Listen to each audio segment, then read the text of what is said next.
The next type of examples we want to look at are when you evaluate the limits using those properties that we just examined, but you don't get a defined number. So maybe you get 0 in the denominator and you then can't find your limit.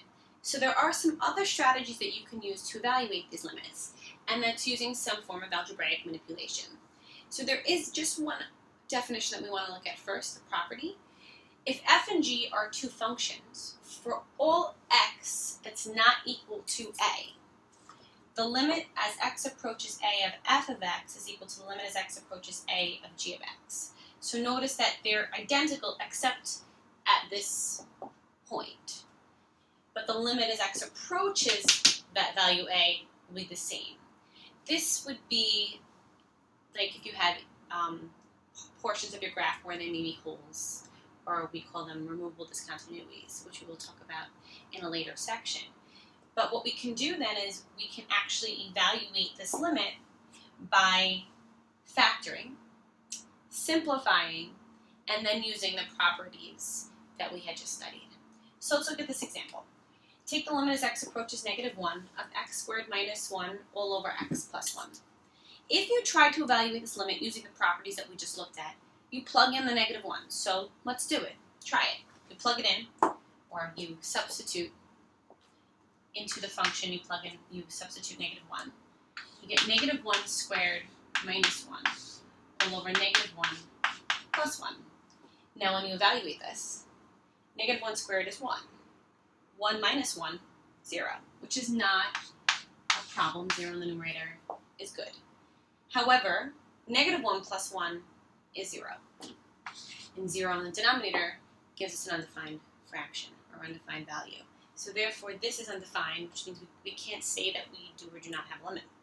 So if this occurs right here, we need to now say, okay, well, maybe I should go about this a different route, and let's factor it. So let's factor out the numerator. So let's look at the limit as x approaches -1. When you factor out x squared minus 1, that's a difference of perfect squares. So that becomes x plus 1, x minus 1, all over x plus 1. And then you can simplify because you have two common factors, both being x plus 1 in the numerator and denominator. So you factor that out. And instead you get the limit as x approaches -1 of x minus 1. And now you can substitute into this function the -1. You get -1 minus 1, and that's -2. So now notice, using this statement from above, you have two different functions. So your two different functions in this example is the original given, and then the one that you simplified. So they're two different functions. But they're actually exactly the same, except at the point of -1. If you were to graph this function here is the graph x minus 1. Just there's an error, if you look at your table of values, there's an error at -1, x value -1, or there's a hole there. And they both are exactly the same. Therefore, the limit as x approaches -1 of the given is actually -2. So our final statement would have to be the limit as x approaches -1 of the original question is equal to -2. So sometimes you just have to do some algebraic manipulation to find your limit. The previous example we just looked at, when you evaluated originally, had the results of 0 over 0. So we're going to look at another example now that if you were to evaluate it, it would be of the form 0, 0. So we're going to then do some algebraic manipulations one more time. In this example, however, it should be some similar to a pre-calculus question that you've seen before, where you have to evaluate the function and find a different value before you begin. So notice here, if you're given f of x is equal to x squared plus 1, your x define the limit as h approaches 0 of f of x plus h minus f of x all over h. If you were to plug in 0 right away, you're going to 0 in the denominator for h, because h is what's going to 0 here.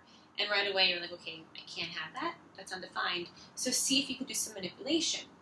Well, f of x is x squared plus 1. So you can place that into, substitute that into that part of the expression. However, f of x plus 1, we need to figure out what that term would look like.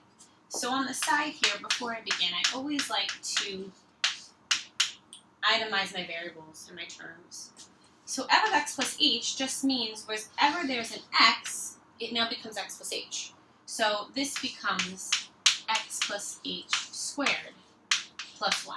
If that's confusing to you, just remember that if this was f of 4, wouldn't this be 4 squared plus 1?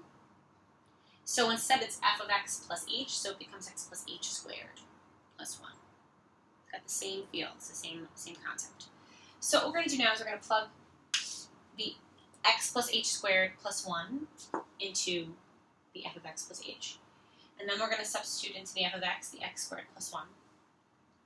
And then we're going to divide by h. Be careful, there's a minus sign here. Whenever there's terms that come after a minus sign, and it's more than a monomial, so any polynomial, put parentheses around it, because you're going to have to distribute that minus sign. So, let's write what we have. The limit, as h approaches 0, of f of x plus h, that's f of x plus h. So let's substitute that in.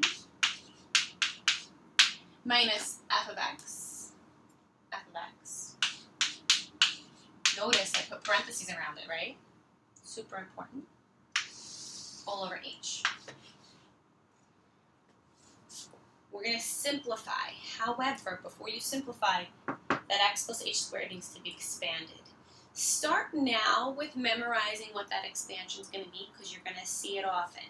So x plus h squared, I'll take that up here just to write it out so it's not in the middle of my work. X plus h squared is x plus h times x plus h, which is x squared plus 2xh plus h squared. That's what we're going to place and substitute into that part of the expression. So we continue. The limit as h approaches 0. X plus h squared. Those three terms there, substitute those in. X squared plus 2xh plus h squared plus 1. Minus, distribute that minus sign now. X squared minus 1 all over h. Now you look for, in the numerator, you look for terms that can be simplified. So we see that you have x squared minus x squared. They simplify should give you 0. X squared minus x squared is 0. So I'm just going to say that, okay, they cancel each other out.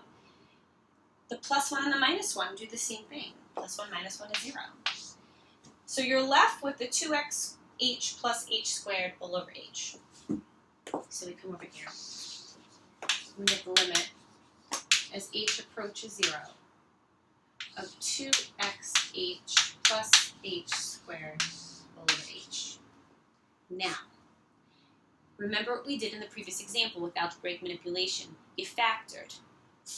If you tried to plug in the 0, you're still in the same situation here because 0 is in the denominator. But can you factor out a common factor from the numerator? You sure can. You can take out an h. So you think of this as the limit as h approaches 0, h, 2x plus h all over h. And then you can simplify by doing the h divided by the h gives you 1. And there you got rid of that 0 in the denominator right now. That's your goal, to get rid of that 0 in the denominator. That's exactly what we did in the previous question. We got rid of the 0 in the denominator by simplifying and factoring it out. So now we can evaluate the limit as h approaches 0 of 2x plus h. Now what's moving toward h of 0? What's approaching 0? The h is, not the x. So the h is approaching 0. And using our properties of limits, you can plug or substitute that a or that 0 into the h.